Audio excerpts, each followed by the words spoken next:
Okay, good morning, everyone. Welcome to our webinar, Microsoft for Security, How Secure365 Protects Your Organization 24/7. Thank you for taking the time to join us today. We will be handing over to Sam, who will take you through this webinar. Over to you, Sam. Excellent. Thank you very much, Kate, and thank you to everyone who's already joined. For those who haven't met me, my name's obviously Sam. I'm one of the solutions architects at Softwerx.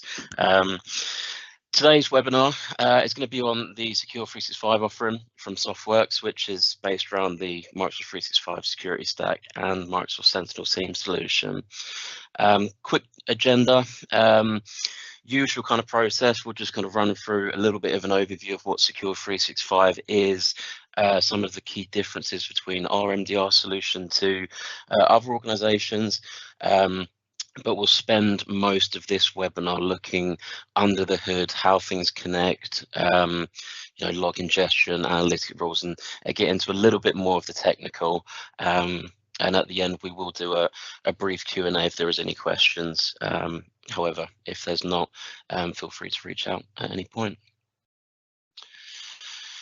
Okay, so firstly, what is Secure365? So Secure365 is a 24/7 managed detection and response solution completely based off the M365 security stack.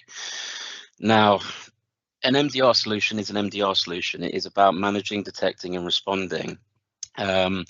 And ultimately, that's what you can see there: detect, investigate, respond, but we also improve. So what we'll go through today is how do we detect, how do we investigate, how do we respond, but also how do we improve customers' environments, how do we plug the holes, how do we shut down the back doors as well. So the numbers. Softwerx as a company, 25 years plus of Microsoft security experience. Some of you may know, some of us have already been here for 15, 20 years. Myself, I've been here for 5.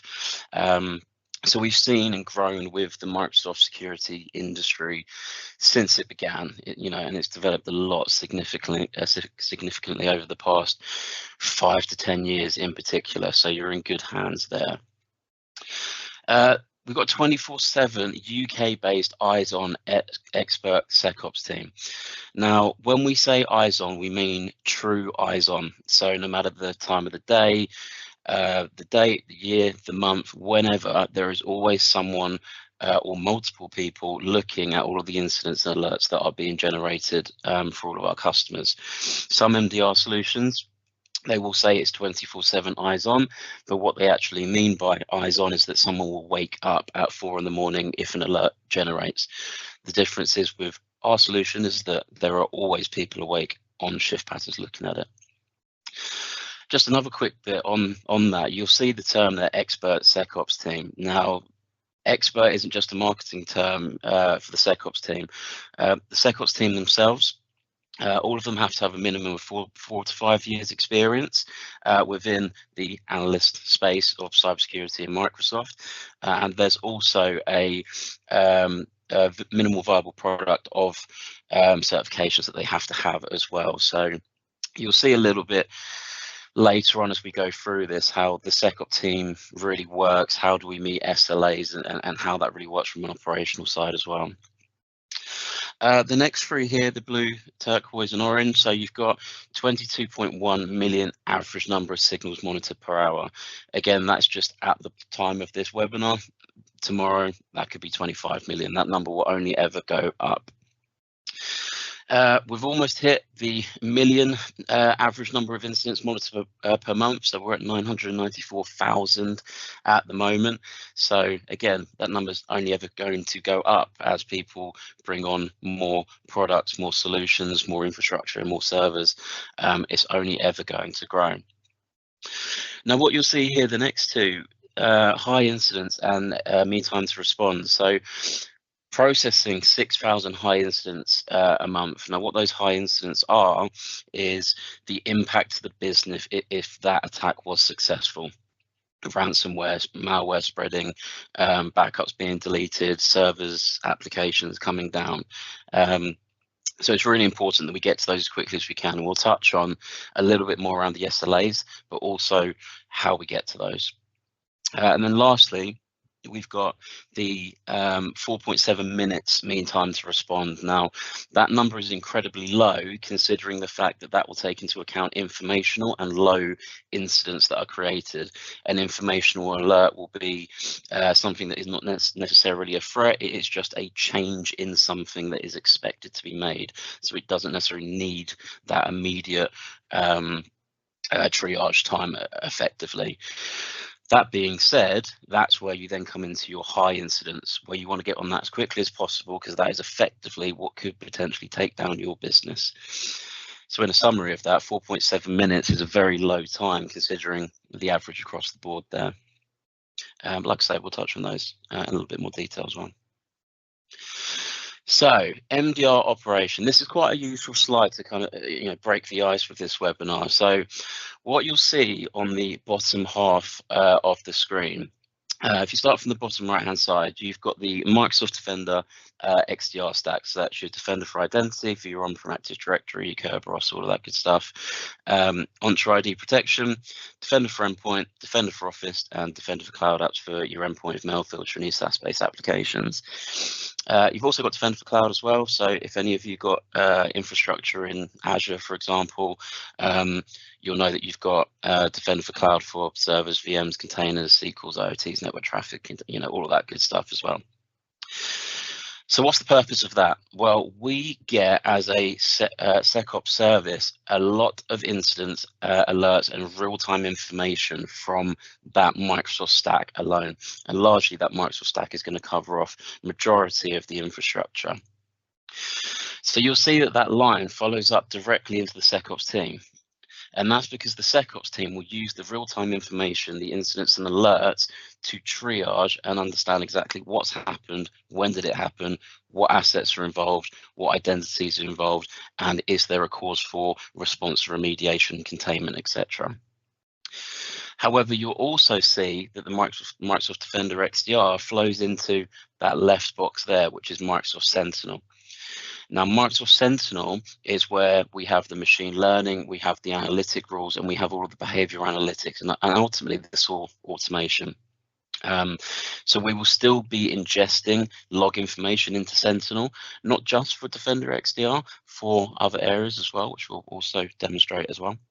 But we will leverage Sentinel effectively as the log repository for these incidents and alerts, so we can then begin to query the incidents and alerts through Sentinel. We can then begin to utilize the investigation solutions within Microsoft Sentinel, and that's really what it's there for. It's a security incident and event management system where we manage the logs, we manage the incidents, and then we leverage that real-time information from the XDR platform.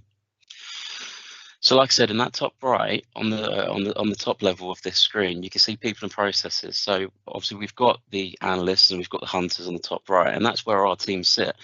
We will build out Sentinel, we will monitor the logs, the incidents and alerts, we'll monitor everything within the XDR suite.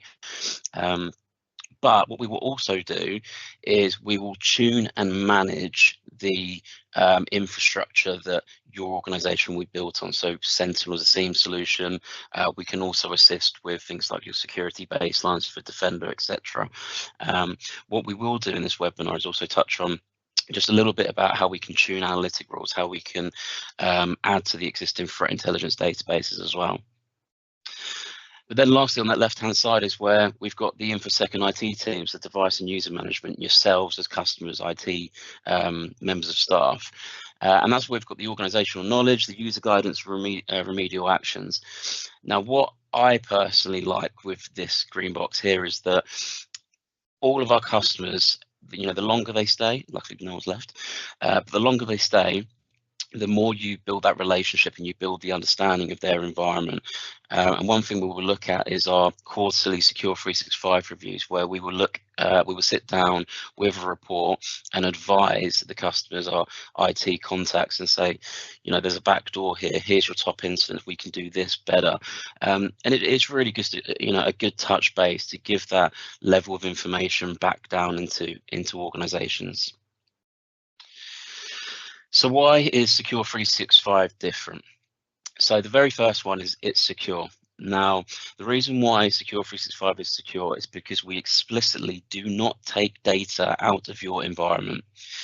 Whenever we deploy the Secure365 SIEM solution, the Sentinel deployment, it's all done within your Azure subscription.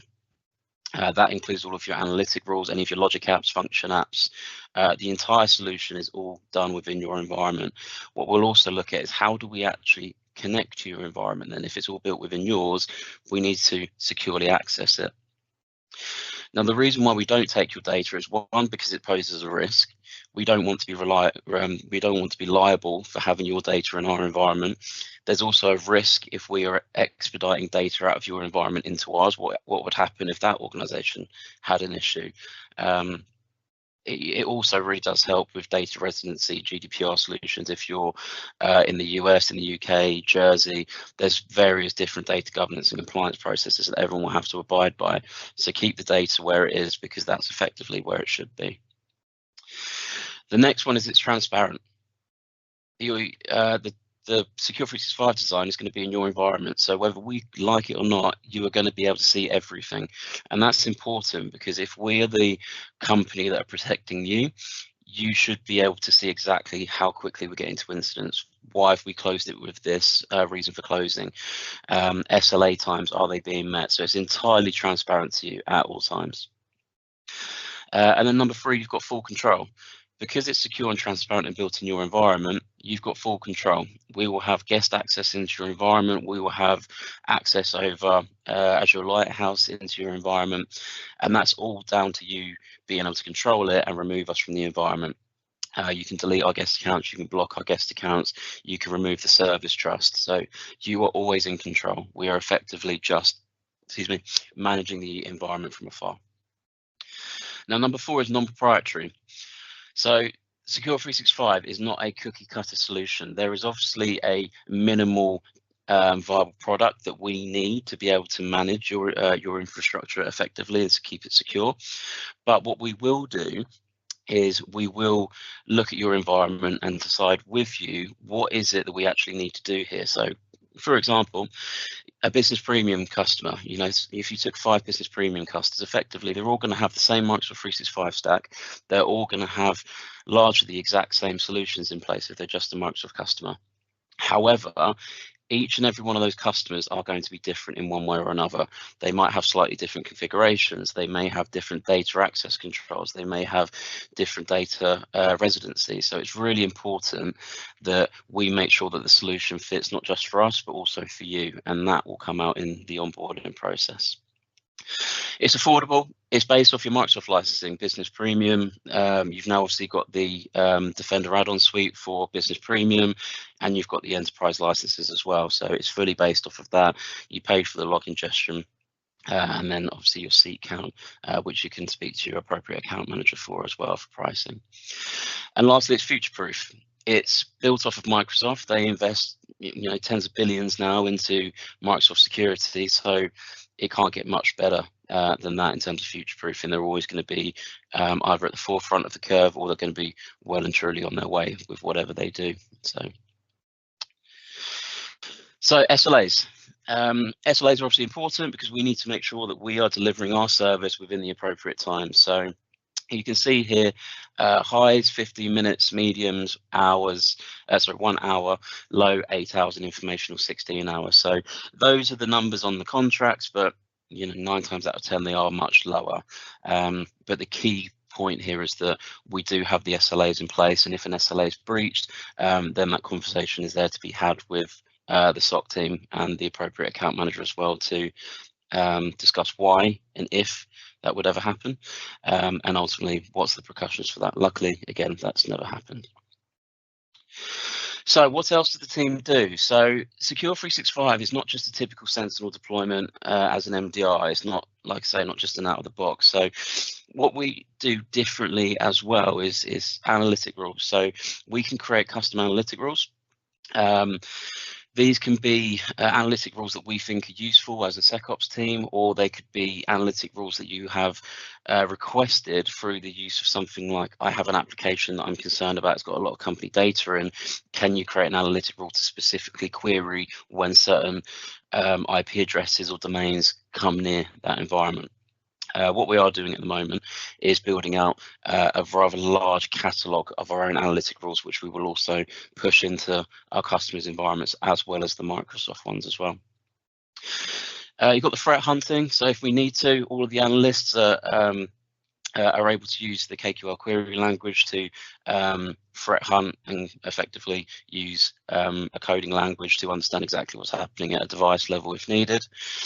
The threat intelligence. So what we will also do is Microsoft offer their own threat intelligence. However, if we see in one of our customers' environments that there's an opportunity to push this elsewhere, then we will also do that and push that threat intelligence into all of our customers.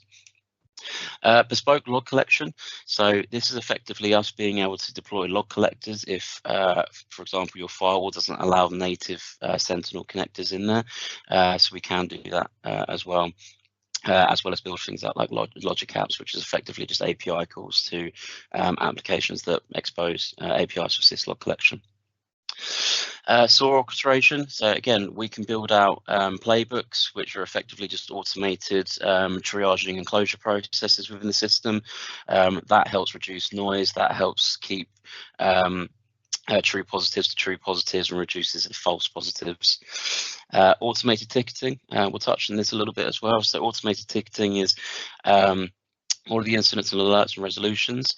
They pump into your Teams channel. They can also pump into any of your solutions such as ServiceNow, ticketing desks as well. So it's not just you need to come into Sentinel. And the last couple there is live dashboards. So we've recently just released the Power BI dashboard, which we'll show at the end as well. But we can also create your workbooks in Microsoft Sentinel as well. So you've got dashboards there. And lastly, watch list maintenance. I think watch list maintenance is really, really good because effectively what this is identifying the high value targets within your environment, your execs, CEOs, finance managers, finance directors, and things like that, keeping not just a closer eye, but maybe building out queries that we can use to get to the point of closure or remedial actions quicker. So how do we integrate and deploy? This is where it gets a little bit more technical. So as I said, the Microsoft Sentinel deployment is within your customer environment. So what we'll do is we'll get the old laser pointer out. So on this right hand side, this is the customer tenant. So this is where your subscription will sit with Microsoft Sentinel. So this is your log analytics workspace, all of the analytic rules, the hunting solutions, the threat intelligence, your watch lists, workbooks, automation playbooks, and connectors. So that all sits within that Microsoft Sentinel deployment. Now what you'll see at the bottom here is your on-premise and IaaS solutions. So your firewalls, your switches, your access points, anything like that, as well as your on-premise servers. So if you've still got an on-prem data center, if you've still got on-prem Hyper-Vs, that will be brought up into Microsoft Sentinel as well. And you can see here on that left box there just how we can do it. So we can either use Azure Arc to bring up your on-premise servers into Microsoft Sentinel, enable Defender for Cloud or Defender for Server in there. And we can also use syslog collection and proxy solutions to get the information up into Microsoft Sentinel as well. Again, Defender XDR. This secure365 and access packages all sit within your environment. So Defender XDR, that's within your license, that's your configuration, and you own that. We'll touch on those. And the Secure365 team as well. So the Secure365 team sits within your team's channel, and that's where we'll communicate to you, where we'll tell you about incidents, where you can feedback directly into us and collaborate. Now, this bit here on the left is how we access the organization, how we access your Sentinel deployment. So the first way that we do that is through Azure Lighthouse. Now, Azure Lighthouse is effectively a service trust. So you set up a service provider of Softwerx. We then leverage Azure Lighthouse as the authentication across that trust. That, of course, follows RBAC, so it'll always be least privilege access across the board. The next way is how the analysts can get in. Again, this will use role-based access with least privilege, and we will use access packages within the entitlement management solution to access the environment. Now, what access packages are is effectively a collection of It's effectively a group of different areas of access and levels of access to your environment. To give you an example, if I was doing a review of a customer's environment, I could request access to tier 1 of that customer. We've got 3 tiers, tier 1, 2, and 3. And when I request that access, I will need to give business justification of why I'm trying to get access.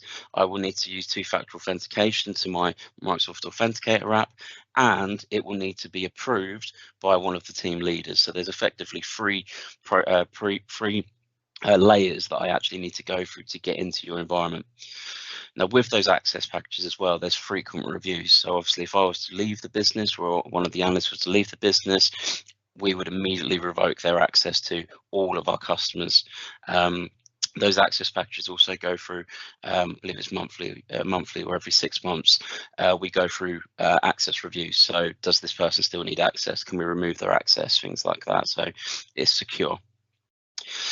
And lastly, what you'll see here in the bottom left is the Softwerx subscription. So this is the only things that we will ever push into your environment. Again, this isn't taking out, this is pushing in. So we've got the key vaults, we've got the automation, we've got the repositories, enterprise apps, logic apps, source control. So these are the only areas that we will manage within the Softwerx subscription, but where all of your data lives is over here. So we will never take it out of your environment, and that is one of the key reasons why this MDR is different. So this is just a quick screenshot of the team. So on the left hand side here, you can see the secure365 team. So this is where you will have your dashboards, your incidents, and your secure365 reviews. All of the SOC analysts and SecOps team will be in this team's channel, as well as myself and 2 of my colleagues in the pre-sales team as well. Again, we access these channels through guest accounts, so we're not taking data out. It all lives within your environment, and we're not discussing incidents outside of this secure channel. As much as it's frustrating for all of us, because we have got loads and loads of customers on your mobile going through everything. So if you don't have a work mobile like myself, the phone is constantly going off. So that probably needs to change. But yeah, like I say, in the incidents channel, you will have links to the incidents, so you can go directly in there, but we will largely discuss incidents with you guys in here, and you've always got that channel available to you at all times, whether it be 9 in the morning or 5 o'clock in the morning, 5 a.m. So behind the scenes, this is the bits that I like. So this is typically how an onboarding of Secure365 would go, and also how we as a SecOps team can manipulate the deployment to make it non-proprietary, tailored to your organization, and also how we can reduce your log ingestion as well. So the very first item in the onboarding, you've set up Sentinel, and it's a blank canvas. So the very first thing we need to do is set up a data connector or data connectors. So what a data connector is effectively just a tunnel in which logs can come into Microsoft Sentinel, into your environment. So you can see on the screen here, you've got all of the native ones. You've got your M365, your cloud apps, endpoints, everything within XDR. So yeah, pretty much everything Microsoft will come natively in through a data connector. Now, what you'll see on that right-hand side here is different data types. Now, this is an example of the different data types within Defender XDR. So what a data type is effectively a category of log that we see within a single data connector. So it gives you a bit of a demonstration of just how much information we get to see. 24 million endpoint events, over 500,000 Office events, and there's a lot more in there as well. So all of those data types, we're not just getting these typical security incidents, security alerts, device events, we're also getting device network info, device network events, logon events. There's so much information that the guys will get to make sure that we can actually query all of those log feeds and make sure that we're keeping you guys secure. Now, outside of the data connectors, the native ones, we do have various different ways of getting logs into the environment.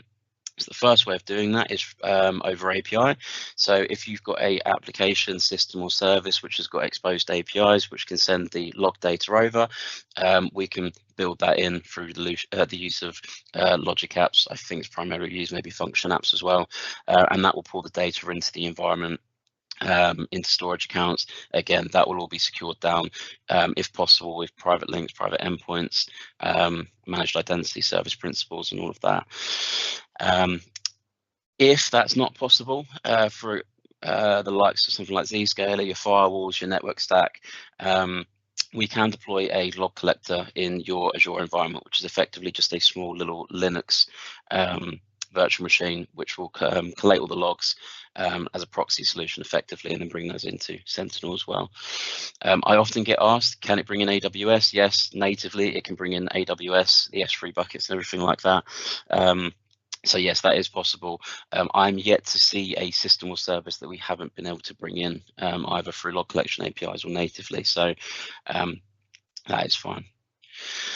Now, the last little bit on log ingestion and data connectors. So often we get asked around log ingestion. Now, it's quite hard to determine how much log ingestion you guys will incur in terms of the cost. However, we will do a 30-day normalization period where we will look at the amount of logs you're getting and work with you to reduce the noise, reduce some of the log feeds that we're actually getting, so that we can bring that cost down. To give you an example, if you're bringing in your firewall logs, we could disable the block rules, sorry, not disable the block rules, but disable the block rule logs, so that we're not logging all of the block rules from the firewall, because effectively they've been blocked at source. However, what we can also do is use auxiliary logs. Now, what auxiliary logs are, the way that I like to think about them, is effectively like cold storage.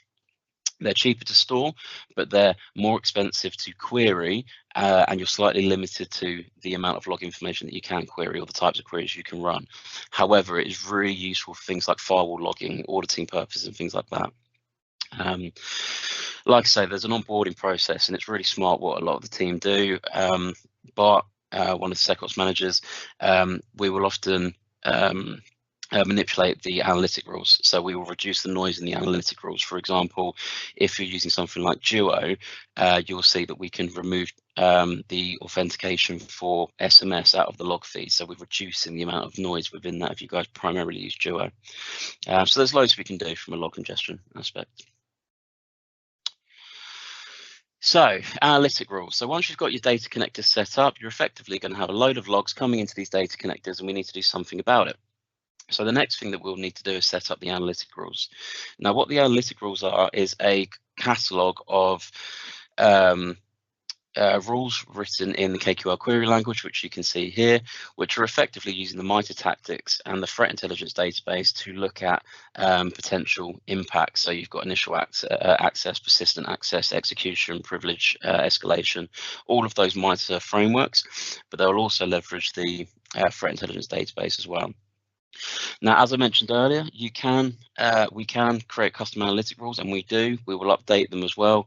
I think more frequently than monthly, but we will always update those analytic rules, and we can create custom ones for you as well to further enhance the information that we can get. Cool. Let's see if there's anything on that one. No. Good.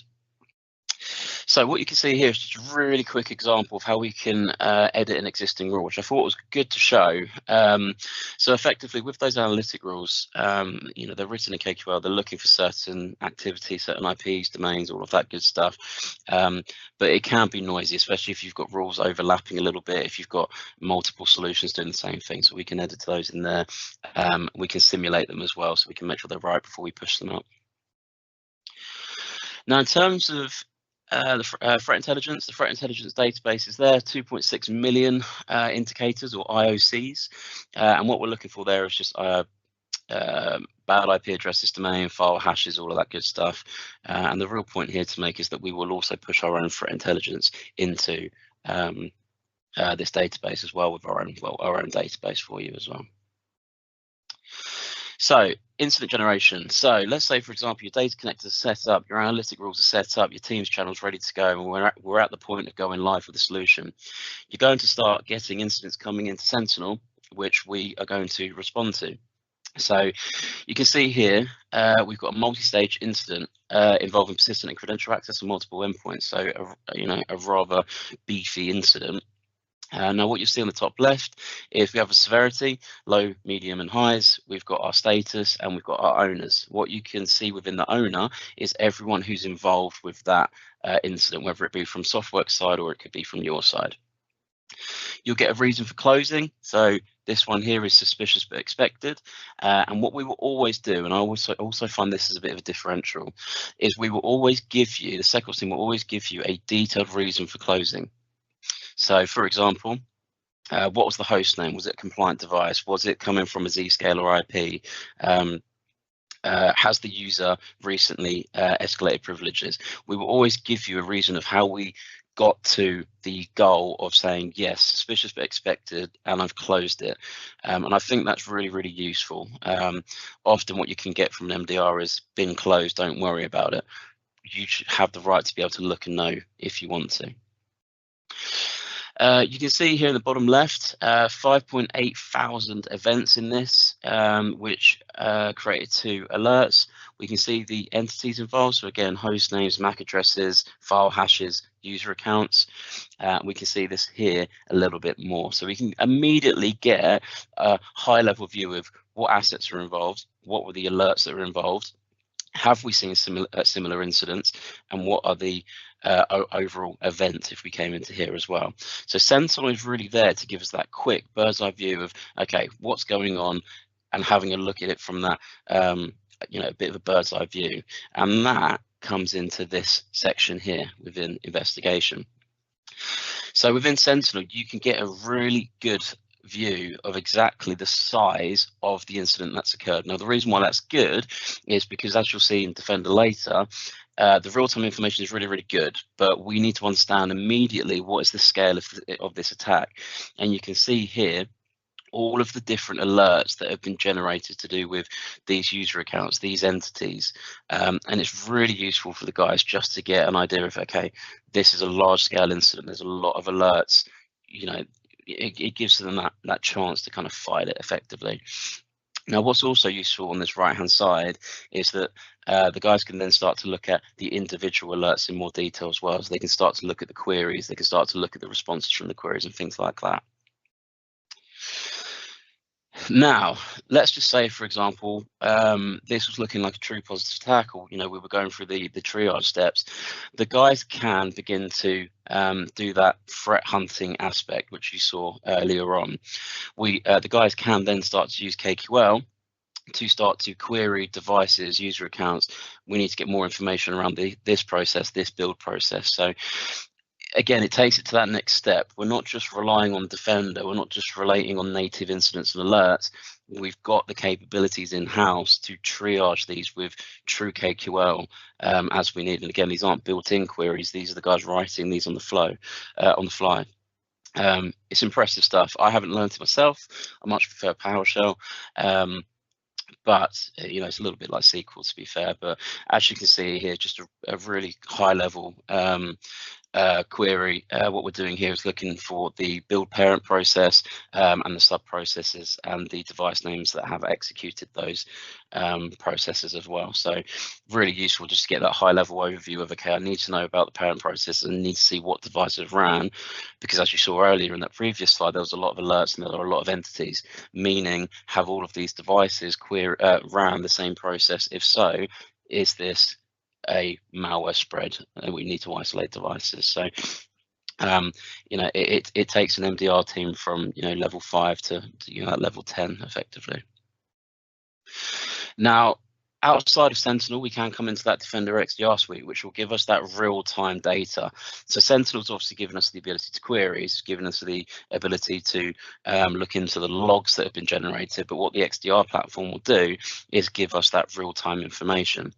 So you can see here, if any of you have seen the XDR platform before in the security center, you'll know that we've got the attack story, and what that will do is show us exactly how the story unfolded of this attack. So you can see there we've got a potential build process compromise, which would make sense because we've got multiple devices having a potential compromise with all of those initial build process and sub processes.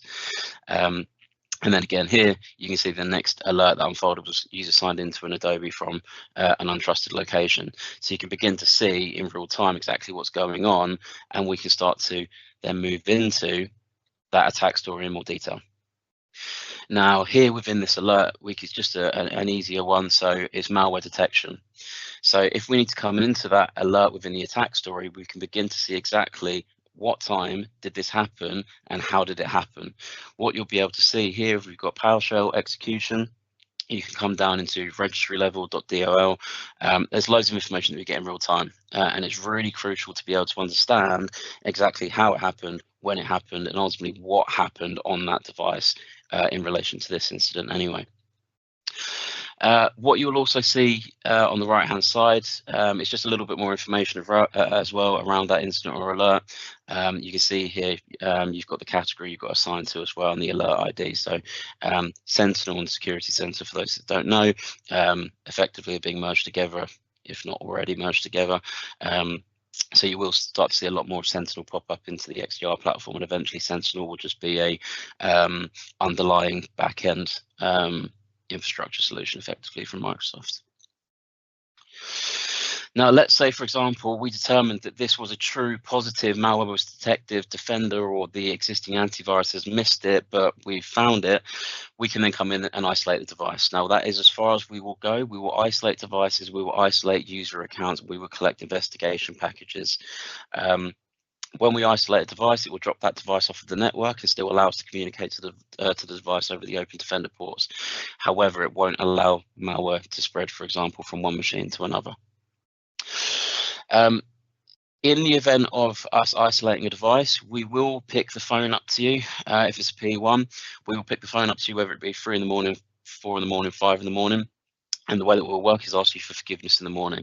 We would much rather isolate the device or user account and protect the rest of the organization than us say, sorry, we couldn't get hold of you, and now the organization's got ransomware. We'd much rather protect you and ask for forgiveness. Obviously, you'll be communicated through Teams channels as well, but if it's a true positive like this and it's a high severity incident, we will just go ahead and isolate and contain as needed. Excellent. So just a bit of a recap there on how Sentinel effectively works and what we'll do. So, you know, your first stage there is to get your data connector set up, work with the team to get your logs from your firewalls, get your logs from any third-party applications and processes, and work with the team during those 30 days to normalize the data, to optimize those analytic rules, and start to build out a bit of a picture of exactly what the infrastructure and organization looks like from a security product view. Once you've got those, we then build out the analytic rules, the out-of-the-box ones from Microsoft, the custom ones that we make, and then we can also optimize those as well based off of the type of configurations your environment has. Again, using the example of Duo, Microsoft Authenticator, maybe you've got Defender for Office and you've got Mimecast. How can we optimize those queries to make it more, one, quicker for us to triage, but secondly, to reduce your log ingestion cost and make sure that you're not paying for effectively unnecessary logs. And then you move straight into that threat intelligence, where again we can use ours, but mainly leverage Microsoft's. And then you've got that incident generation, which we've just ran through. And like I said, we'll always talk to you through the Teams channels for incidents and alerts. If we need information from you, we will do that. But ultimately, we're going to pick the phone up to you if it's true positive and say, sorry, it's 4 in the morning, but we've just saved you from a potential ransomware. So outside of the incidents, that is largely all managed by us as a team. We're quite happy to sit in the background and just keep you guys secure and only talk to you when there's a need to. We need a bit of information around this user because they signed in from Thailand. Oh, they're just on holiday. Okay, fine. However, what we have now introduced is the Power BI application, Power BI dashboards. So the feedback that we've had historically is that Sentinel's great and it's really useful to have the workbooks, but Sentinel is quite heavily KQL based. You can't really drill down massively with the workbooks. You know, it's not necessarily very user friendly. So that's where we've introduced the Power BI application. Now, this Power BI application, again, sits completely within your environment and it sits within your team's channel. So it's completely accessed access vessel internally for you guys. Now, what the purpose of this is to give you the useful information that you would typically want to see on a management meeting or a quarterly update, something like that. So this one here just shows you the incidents and activities, total incidents, how many true positives, the average triage time, again, going back to SLAs, transparency, average closure time, again, transparency. You can have a look at your usage and retention. So how much are we billing each month? What is our estimated cost for the month? And break it down like that. Now, what we're also doing is bringing in secure score and exposure score, and this is really useful for the reviews. You know, we should probably look to get that secure score up to 80%, or we should look to reduce our exposure score. You know, it's all those sorts of proactive continuous improvements from a secure score and exposure score area, and what will also eventually be compliance manager. We'll also have the incident overview. So again, you can have a look at the breakdown of the incident classifications. You can have a breakdown of incidents over time. Have we seen a massive spike in incidents? Okay, well, why is that? Is there a reason for that? Or has there been a massive drop in incidents? Again, why is that? Because those are all things that can raise concerns. You've got your incident titles, so again, you can break those down. You can drill down into the closure comments a little bit more around what happened without having to query for it all in Sentinel. Again, incident breakdown, you can just see that in a bit more of a table view, so you can review all of those classification comments or tactics. Again, this is something that we pick up on the reviews. You can see in this example, we've got 3 different types of credential access. So, okay, well, why is that? What's happening? Have we not disabled authenticated SMTP within the environment? Is it only being blocked by conditional access but not disabled? You know, that continuous improvement there. MITRE tactics give you the breakdown of your MITRE tactics. Okay, what's our highest MITRE tactic? Oh, brute force. Okay, why is it brute force? What's going on? Is this brute force related to our high value targets on our watch list, or is there something in the environment where we're getting a lot of brute force attacks because it's not secure? For example, do we have an RD web solution open to the internet where it's getting 10,000 attacks a month because people go into the IP address over the internet and they're trying to get to it? Well, the advisory there is, one, why is it open to the internet? And if it needs to be, can we put it behind a proxy? Can we put it behind something like Entra Private Access, something like Zscaler? Again, that goes back to that kind of proactive approach. Leverage us as a team to give you the advice on, let's not wait for a brute force to be successful before we change it. Let's be proactive and look at, okay, we're having a lot of brute force, let's fix it. SOC activities, again, transparency all the time. You can see exactly how quickly we're getting to triage, how quickly we're closing, total changes to analytic rules, average daily incidents, total incidents, and give you a good breakdown as well. I find these really useful for management meetings, board meetings. You know, flash up the graphs. You know, it's a lot more useful for management to see those at this level, give them the numbers and show them, you know, in this way.